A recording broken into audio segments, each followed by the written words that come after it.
Assalamu alayka ya Rasulullah. Rasulullah sallallahu alaihi wasallam bersabda, baiti jannati. Nabi Muhammad berkata, rumahku adalah surgaku. Rumahku adalah surgaku.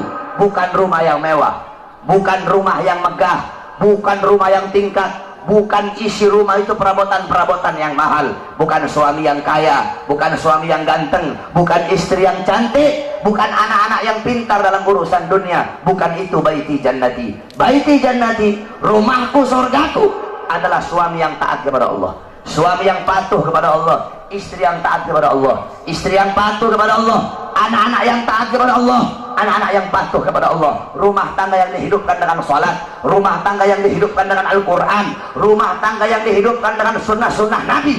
Ini adalah baiti jannati. Walaupun rumahnya dari kardus, walaupun tinggalnya di bawah jembatan, kalau suami, istri, anak-anak taat patuh tunduk kepada Allah, rumah tangga itu akan menjadi sorga. Rumah tangga itu, itulah rumah tangga baginda Nabi besar Muhammad sallallahu alaihi wasallam.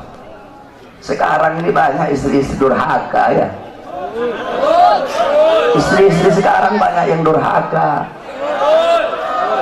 Kalian ibu-ibu sebagai seorang istri harus jadi istri yang soleha, harus jadi istri yang taat kepada Allah, jadi istri yang taat kepada suami, harus ikhlas menerima kekurangan suami sebelum ikhlas menerima kelebihan suami. Ini ibu-ibu sekarang ikhlasnya menerima kelebihan doang, kekurangan suaminya nggak mau diterima. Suami datang nggak bawa duit diteriakin sama ibu-ibu. Kalian sebagai seorang perempuan, ridho Allah kepada kalian berada dalam ridho suami kalian. Ibu-ibu, beda anak perempuan sama anak laki, itu beda. Kalau anak laki-laki dia nikah, dia bukan milik istrinya, dia tetap milik bapak dan ibunya. Tapi kalau anak perempuan udah nikah, maka perempuan itu sepenuhnya milik suaminya. Makanya cari ridhonya suami. Ini kadang istri sekarang kurang ajar sama suami, kasar sama suami, caci maki suami. Nggak heran suami-suami jadi pada takut istri semua. Kalian sebagai seorang wanita ikhlas terima kekurangan suami kalian, sabar dalam ngurusi rumah tangga kalian. Soalnya ibu-ibu tahu, zaman sekarang ini kita kalau mau cari perempuan cantik banyak, mau cari perempuan kaya banyak, mau cari perempuan pintar banyak. Saya sehari 10 bisa saya dapat. Kalau cuma mau cari cantik doang, saudara-saudara. Yang susah perempuan yang ikhlas menerima kekurangan suaminya dan sabar di dalam mengurusi urusan rumah tangga. Kalian sebagai seorang istri, tempatkan kedudukan kalian di bawah kaki suami dan taruh suami kalian di atas kepala kalian. Rendahkan suara kalian di hadapan suami. Suara istri itu harus lebih rendah daripada suara suami. Ini ibu-ibu, suaminya ibu-ibunya jauh kemana-mana sama suara suami. Suaminya datang nggak bawa apa-apa, kasihan, habis jadi gojek jauh-jauh, kehujanan, kepanasan, berantem sama Ahok, pulang ke rumah nggak bawa apa-apa, dilempar panci suaminya. Udah gojek kemana-mana, ada yang jualan rokok, kasihan, di sana cari nafkah untuk ngasih makan anak bini. Datang ke rumah nggak bawa apa-apa, diomelin sama istri. Hargai keringat suami kalian yang jatuh untuk menafkahi kalian sebagai anak istri. Jadilah kalian seorang wanita yang nggak banyak ngeluh sama suami. Ibu-ibu tahu, ibu-ibu kalau banyak ngeluh sama suami, jangan heran kenapa rezekinya suami kamu mampet. Kenapa? Karena banyak istri-istri yang suka ngeluh. Jadi jangan banyak ngeluh, udah ikhlas aja. Suami mau datang bawa uang kayak nggak bawa uang kayak, ikhlas kamu, jangan ngeluh. Justru semakin ngeluh semakin mampet. Kamu doakan kamu punya suami, ya Allah semoga suami saya dikasih rezeki yang banyak, permudah rezeki suami saya. Jangan banyak ngeluh, nuntut ini nuntut itu, beli bedak harga 1 juta. Ibu-ibu tahu wanita-wanita yang ada di Hadramut? Ibu-ibu tahu Hadramut? Hadramut tempatnya Wali Songo. Wali Songo yang bawa Islam, para habaib itu asalnya dari Hadramut. Ibu-ibu mau tahu perempuan di sana kayak gimana? Wanita-wanita yang ada di sana, istri-istri yang ada di sana, itu kalau beras habis, garam habis, susu habis, bawang habis, itu mereka nggak ngomong sama suaminya. Beras habis, mereka nggak ngomong begitu. Susu habis, nggak kayak ibu-ibu. Ibu-ibu, woi bang, beras habis bang, mana aja bang. Terus perempuan di sana kalau beras habis gimana? Kalau beras habis nih ibu-ibu tiru mereka nih. Kalau beras habis itu karungnya mereka taruh di tempat yang mencolok. Kalau susu habis, kalengnya mereka taruh di tempat yang mencolok. Jadi nanti dia suaminya tahu sendiri. Oh udah habis beras. Kalau ibu-ibu dapat suami yang ngerti. Kalau ibu-ibu dapat suami yang nggak ngerti, setahun nggak makan, itu beras udah habis tetap nggak bakal dia beli. Walaupun ibu taruh depan pintu dia nggak tahu apa-apa. Jadi kalau dapat suami yang nggak ngerti, beras habis, ambil karungnya taruh di kepalanya. Beras habis. Kalau suaminya ngerti, taruh tuh karung beras di depan. Jadi suaminya bangun tidur ucek-ucek mata. Oh udah habis beras. Dia mandi dia beli beras. Kalau ngerti. Kalau nggak ngerti juga, ambil tuh karung, lagi tidur suaminya masukin dalam karung beras.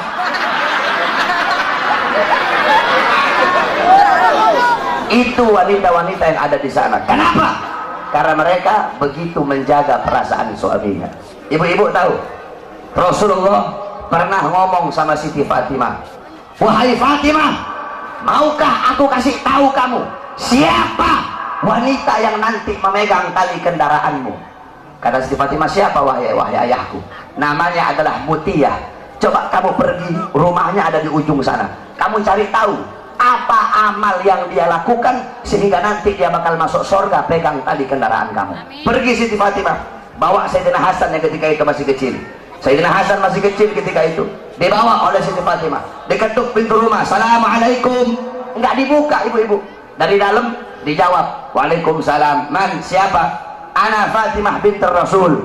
Aku adalah Fatimah putrinya Rasulullah. Oh iya wahai Fatimah, kalau engkau sendiri silahkan masuk, tapi kalau engkau bersama laki-laki jangan masuk wahai Fatimah.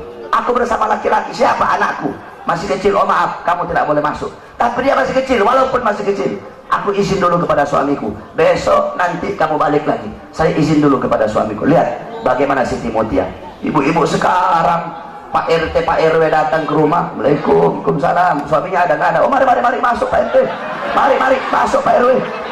Mau kopi apa mau teh Pak RW? Gak boleh. Mau yang datang presiden, kalau belum izin kepada suami, gak boleh, haram.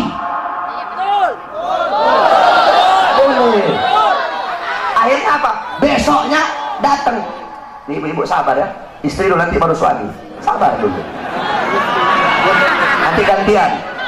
Kalau mereka yang saya ini, kamu teriak-teriak kayak mereka nanti ya. Akhirnya apa ibu-ibu? Akhirnya besok datang lagi Siti Fatimah bawa Sayyidina Husain. Ketika diketuk, Assalamualaikum. Waalaikumsalam. Man, Fatimah binti Rasul. Oh wahai Fatimah, kamu bersama siapa? Bersama Husain dan Hasan. Oh maaf, kalau Hasan udah dikasih izin, kalau Husain belum dikasih izin.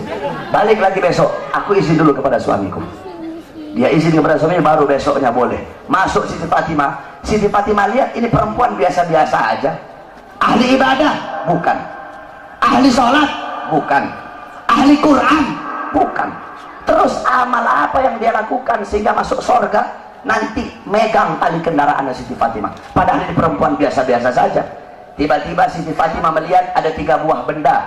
Itu 3 buah benda sangat dikeramatkan. Jadi sangat diagungkan sama Siti Mutia. 3 benda itu adalah cambuk, lap, sama gunting. Cambuk, lap, sama gunting. Siti Fatimah tanya, wahai Mutia, 3 buah benda ini untuk apa? Kok kayaknya kamu istimewakan ini 3 benda ini? Kata Siti Mutia, oh itu lap, ketika suamiku pulang cari nafkah, aku lapin seluruh keringatnya yang jatuh, aku lap. Karena keringat itulah yang jatuh untuk mencari nafkah, untuk menghidupi aku dan anak-anakku. Kira-kira ada istri di sini begitu? Tidak ada. awas kamu sampai rumah dihantam sama istri kamu. Ibu-ibu bisa begitu? Bisa nggak? Suaminya pulang habis dari gojek terus digituin, bisa? Dilapin keringatnya, tapi jangan pakai lap, pakai keset.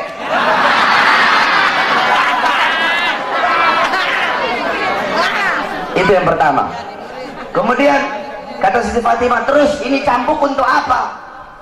Siti Mutia jawab, cambuk ini ketika suamiku aku sediakan makan, suamiku makan, ketika habis makan aku kasih cambuk. Wahai suamiku, kalau makanan ini tidak enak, aku rela, aku ridho engkau cambuk agar jadi pelajaran bagiku, biar besok bisa masak lebih enak lagi. Kamu lihat itu, ada ibu-ibu sini begitu. Istri kamu masak, kamu protes, mah keasinan mah, masak aja sendiri. Begitu ya, protes mulu. Masak istri sana, udah uang belanja kurang, banyak protes. Istri sekarang begitu tuh. Terus ini gunting terakhir, gunting ini untuk apa? Dijawab sama Siti Mutia, sebelum aku tidur aku kasih gunting kepada suamiku dan aku bilang, wahai suamiku, apabila dari tadi pagi sampai sekarang ada kata-kataku yang menyakiti perasaanmu, aku rela, aku ridho engkau potong lidahku. Subhanallah.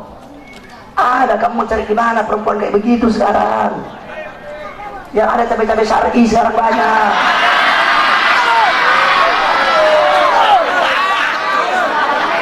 Istri kalian kira-kira kayak gitu nggak? Itu ibu-ibu Siti Mutia. Nah, kalian sebagai seorang wanita, jadikan beliau-beliau sebagai teladan kamu, para wanita sorga. Siti Mutia, Sayyidatuna Fatimah, Sayyidatuna Khadijah, Sayyidatuna Aisyah radhiyallahu anha, Sayyidatuna Khadijah radhiyallahu anha, kemudian Ummu Salamah radhiyallahu anha, Ummu Sulaim radhiyallahu anha, Ummu Aiman radhiyallahu anha, Siti Khansa radhiyallahu anha. Bagaimana wanita-wanita terdahulu, jadikan mereka sebagai teladan kamu dalam urusan rumah tangga.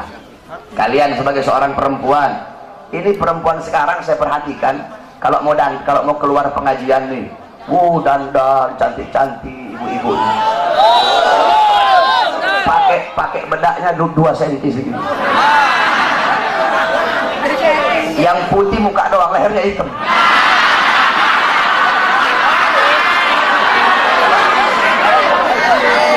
Kalau mau ke pengajian, dandan cantik-cantik.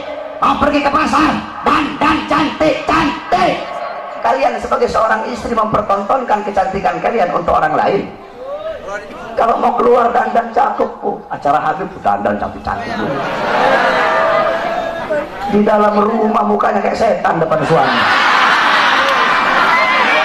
Kalau kalian mau keluar, pakai wangi-wangian, biar orang tertarik kepada kalian.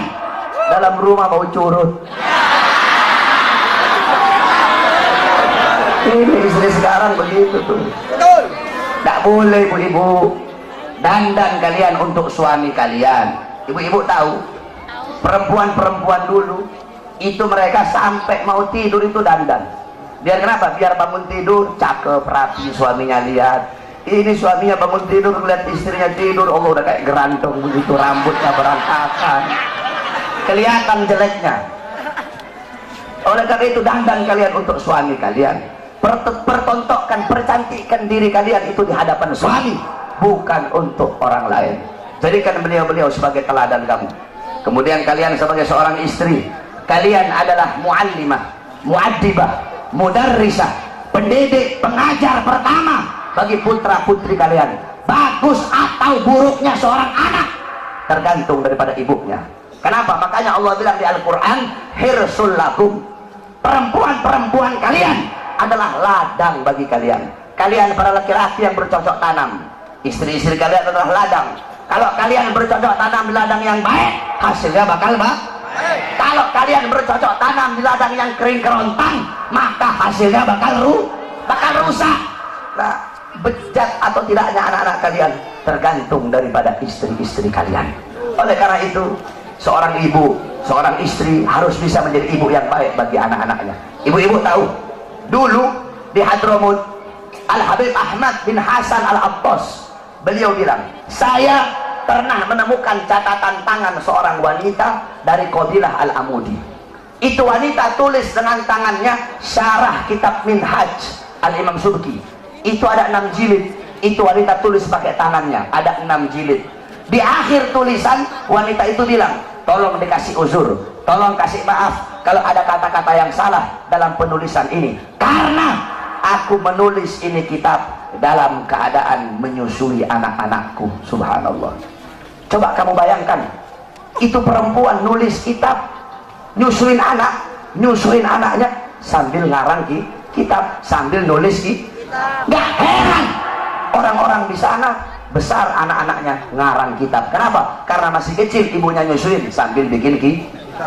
Ibu-ibu sekarang nyusuin anak sambil dengar dangdut. Akhirnya anaknya besar jadi tukang dangdut anak kamu. Perhatikan, kau punya anak-anak, jadilah kalian ibu yang baik bagi anak-anak kalian.